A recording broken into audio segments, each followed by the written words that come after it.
పవన్ కళ్యాణ్ కేంద్రంతో మాట్లాడిన తర్వాతే విశాఖ స్టీల్ ప్రైవేటీకరణ అంశంలో వేగం తగ్గిందంటున్నారు కార్మిక సంఘం నేతలు. చంద్రబాబు పవన్ కళ్యాణ్ కారణంగానే విశాఖ స్టీల్ ప్రైవేటీకరణ ఆగిందని, స్టీల్ ప్లాంట్ ప్రైవేటీకరణ జరగదని సీఎం చంద్రబాబు స్పష్టం చేశారని చెప్తున్నారు.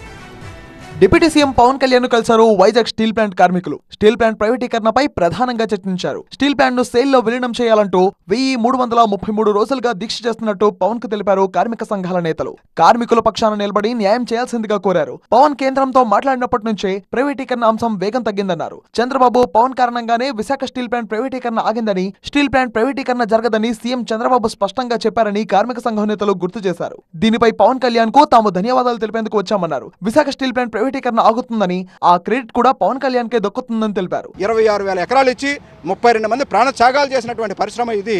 ఈ పరిశ్రమ ప్రైవేటీకరణ చేయటం మాత్రం భావ్యం కాదు అన్నటువంటిది చాలా స్పష్టంగానే ఈవేళ చంద్రబాబు నాయుడు గారు కానీ పవన్ కళ్యాణ్ గారు కానీ చాలా కృషి చేస్తున్నారు.